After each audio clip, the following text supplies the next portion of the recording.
XSEED English Grade 4 Block number 11 Visualizing Story Lesson Plan 1 Elements of a Fiction Story. Students will be able to identify the elements of a fiction story. We have recently read a fiction story called The Magical Spell. Today we will read another fiction story to find out what elements all fiction story have. Open to page number 70 of your content book. The name of the story is The Tale of Peter Rabbit by Beatrix Potter. Before starting the story, let's understand the glossary. First word is dreadfully, extremely, terribly. Sally was sorry for being dreadfully late. Overheard, accidentally heard something that was said to another person. As he passed by the room, he overheard his sister arguing with his mother. Scarecrow, an object in the shape of a human placed in a field to frighten away the birds. The scarecrow in the paddy field was blown away by the storm. Shed, let something fall. The tree in my garden sheds its leaves in winter. Underneath, below something. The wallet fell underneath the chair. Wheelbarrow, a cart with two handles and one wheel. Used to carry small loads. The farmer was pushing a wheelbarrow laden with apples. Let's start reading. Open to page number 70. Once upon a time, there were 4 little rabbits. Their names were Flopsy, Mopsy, Cottontail and Peter. They lived with their mother underneath the root of a very big tree. "Now, my dears," said old Mrs. Rabbit one morning, "you may go to the fields or down the lane, but don't go into Mr. McGregor's garden. Now run along and don't get into trouble. I am going out." Old Mrs. Rabbit took her basket and umbrella and went through the woods to the bakery. She bought a loaf of brown bread and 5 sweets. Next page. Flopsy, Mopsy and Cottontail, who were good little bunnies, went down the lane together to gather blackberries. But Peter, who was very naughty, ran to Mr. McGregor's garden and squeezed under the gate.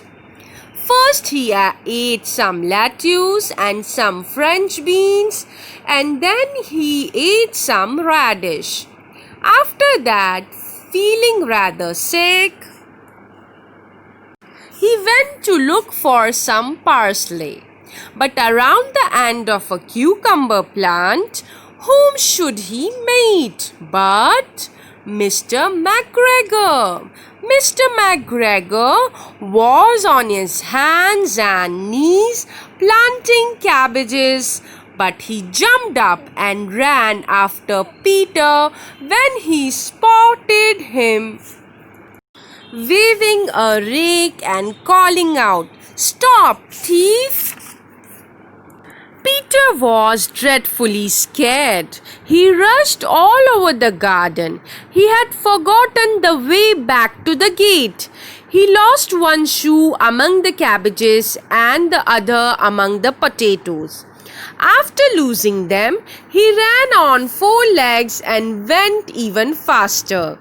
He might have got away if he had not run into a gooseberry net that caught one of the large buttons on his jacket. It was a blue jacket with brass buttons, quite new. Peter shed big tears and his sobs were overheard by some friendly birds that flew down to help free Peter. Mr. McGregor came up waving a shovel, but Peter wriggled out just in time, leaving his jacket behind him. He rushed into the tool shed and jumped into a cane. It would have been a beautiful thing to hide in if it had not had so much water in it. Mr. McGregor was quite sure that Peter was somewhere in the tool shed. Maybe under a flower pot. He began to turn them over carefully, looking under each.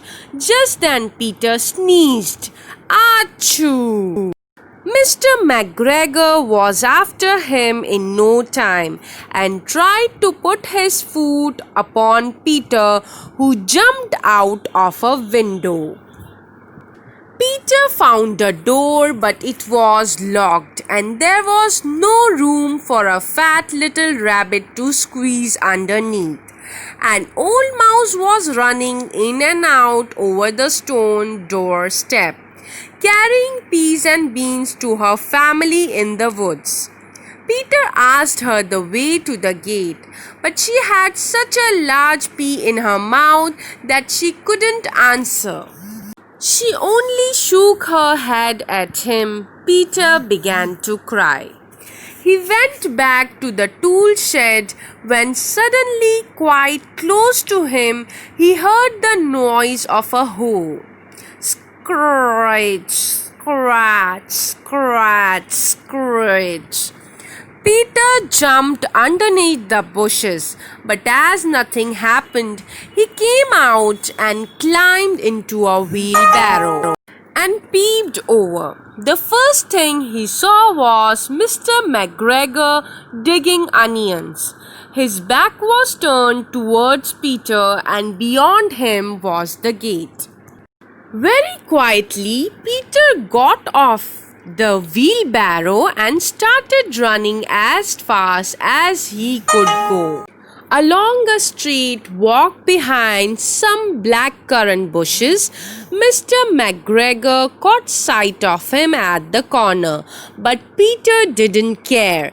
He slipped under the gate and was safe at last in the woods outside the garden.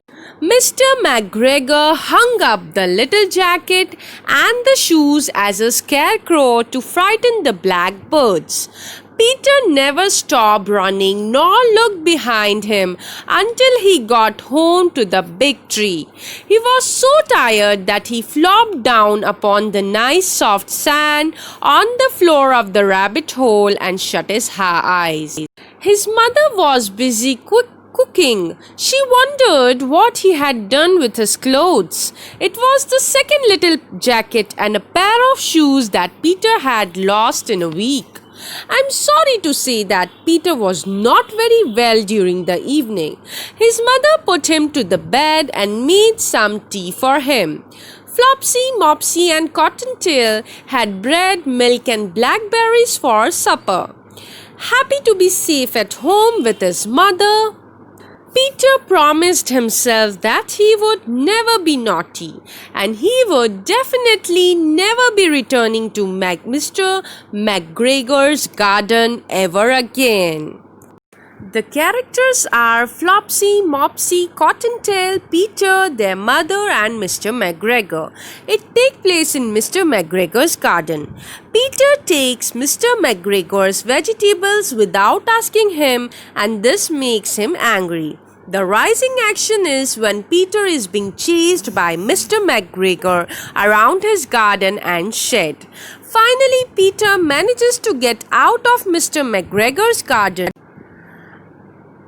from under the gate. In the conclusion, Peter is at home, tired and sick, but he is happy to be with his family. In the introduction, we meet the characters and see the setting. A problem happens to the main character. In the rising action, more things related to the problem happen. The character often does things to solve the problem at his part. The climax is the most exciting part. This is where the problem is solved and character changes. Finally, the conclusion tells us about the characters and how they have changed after the problem has been solved. Realistic fiction is like a real story, but it is not a real story. A fantasy story is something which cannot happen in real life. Both of these are genre of fiction stories. Open your volume 2 to page number 15, Elements of a Fiction Story. First question. Match the elements of a story to the details of the tale of Peter Rabbit. A. Characters. Who are the characters? Peter, Flopsy, Mopsy, Cottontail, their mother, and Mr. McGregor. Setting. Mr. McGregor's garden. Problem. He was chased around the garden into a tool shed. Then he got out through a window and stood near a door. Rising action. Mr. McGregor found Peter while he was trying to eat the cucumber in his garden and chased him around his garden to get rid of him. Climax. He jumped into the bushes and then climbed into a wheelbarrow. Next, he jumped off the wheelbarrow, ran quickly and slipped beneath the gate to safety. Conclusion. Peter made it home safely and promised himself that he would never be naughty again. Use the elements of the story about to write its summary. Peter Rabbit and his siblings lives in a house underground. Peter's mother asked them to stay away from Mr. McGregor's garden, but Peter was naughty and went there. While he was trying to eat a cucumber in the garden, Mr. McGregor saw him and came after him. So he was chased around the garden into the tool shed. From there he got out through a window and stood near a door. Mr. McGregor heard him sneezing. Peter jumped into the bushes and then climbed up onto the wheelbarrow. After that, he jumped off it and quickly slipped underneath the gate. Finally, Peter ran and reached home. He promised himself that he would never be naughty again. 3. Write one difference between fiction and non-fiction story. Fiction stories have character actions, settings, and problems that are not real. Non-fiction stories have real character, actions, settings, and problems.